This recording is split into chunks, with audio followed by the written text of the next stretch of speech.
Hello friends, how are you all? Welcome to your own channel HSC Training Guide. Friends, today is our topic working at heights, hazards and their precautions. So without delay friends, let's start the training.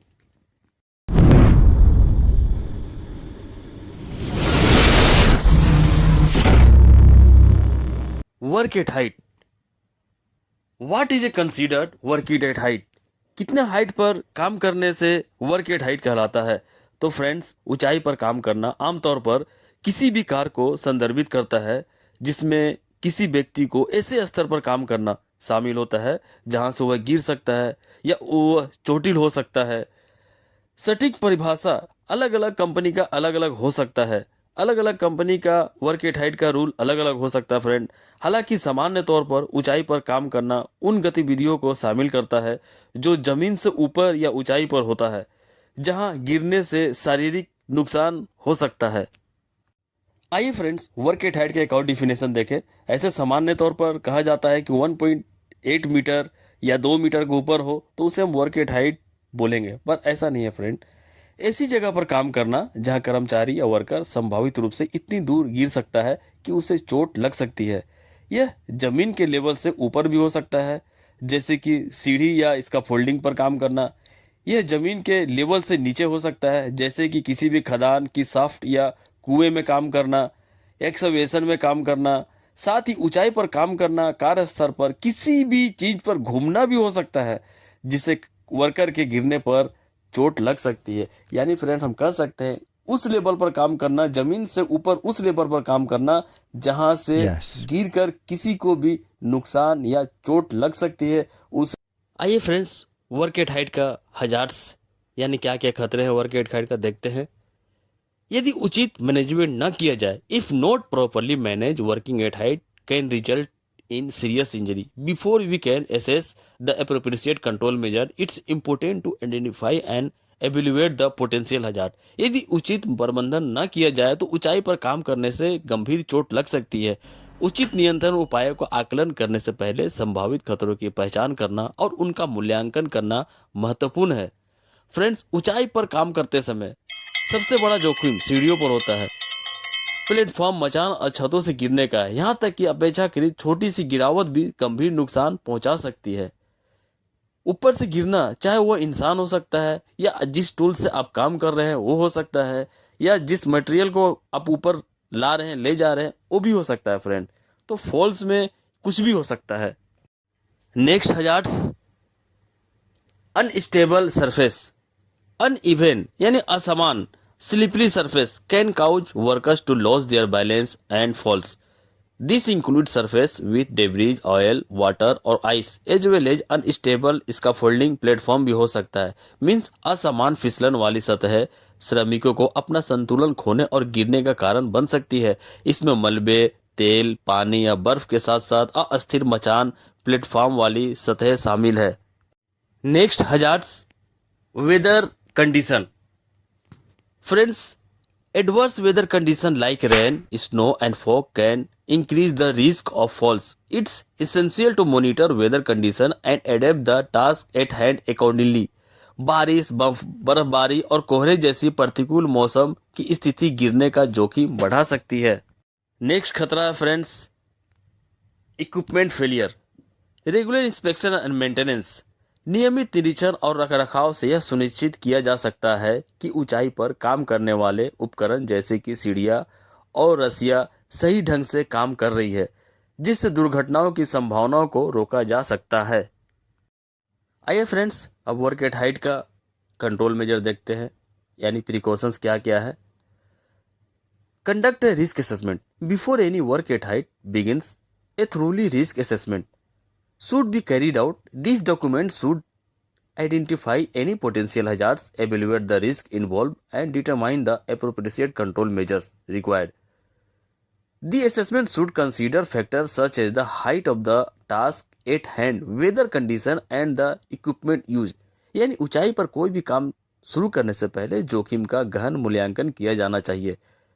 इस document में किसी भी potential hazard की पहचान की जानी चाहिए। इसमें शामिल रिस्क का असेसमेंट किया जाना चाहिए और इम्पोर्टेंट उचित कंट्रोल उपायों को निर्धारित किया जाना चाहिए। असेसमेंट में कार की ऊंचाई, एनवायरमेंटल की स्थिति और उपयोग किए जाने वाले उपकरण जैसे कारकों पर विचार किया जाना चाहिए।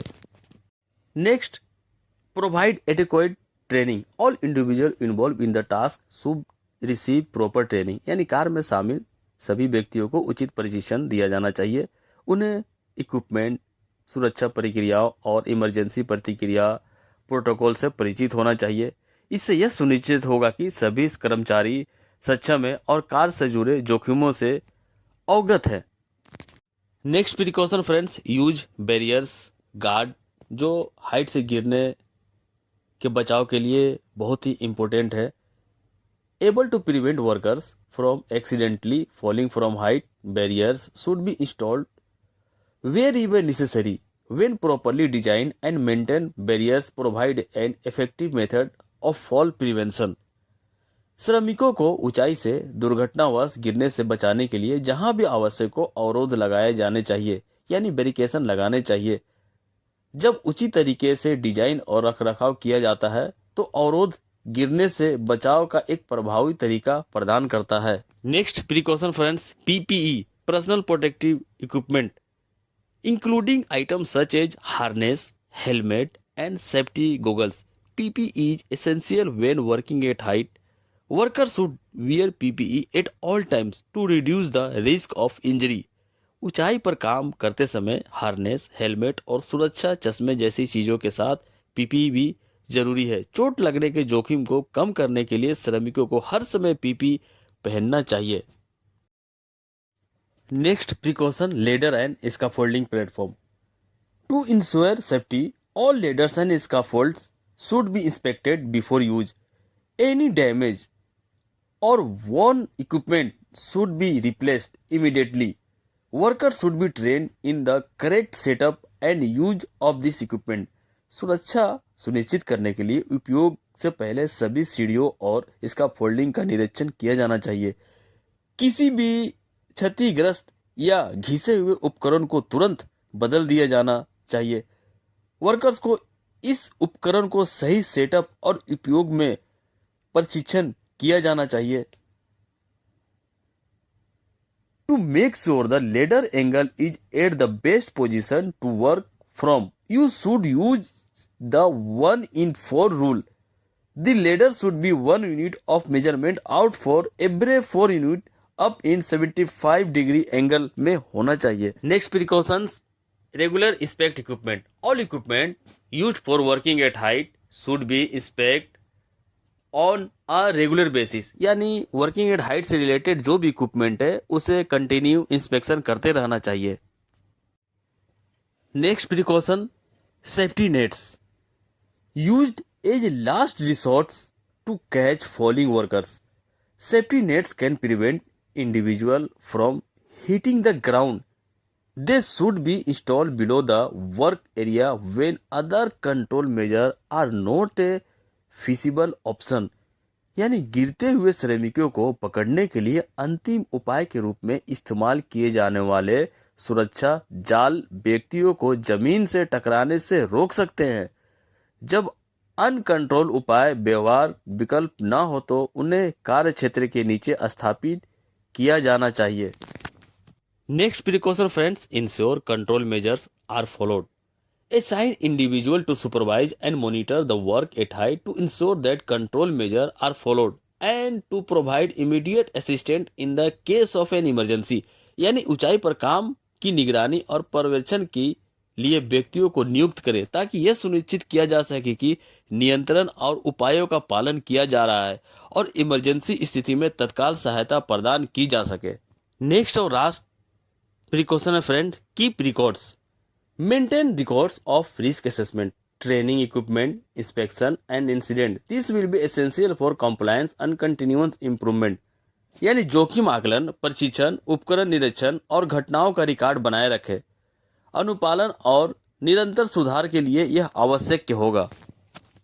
ओके फ्रेंड्स, इसे आप कंटिन्यू प्रैक्टिस करते रहें। तो फ्रेंड्स, जानकारी अगर आपको इन्फॉर्मेटिव लगी तो चैनल को लाइक, शेयर एंड सब्सक्राइब करना ना भूलिएगा। ओके फ्रेंड्स, मिलते हैं नेक्स्ट ट्रेनिंग वीडियो में। तब तक के लिए थैंक्स, गुड बाय।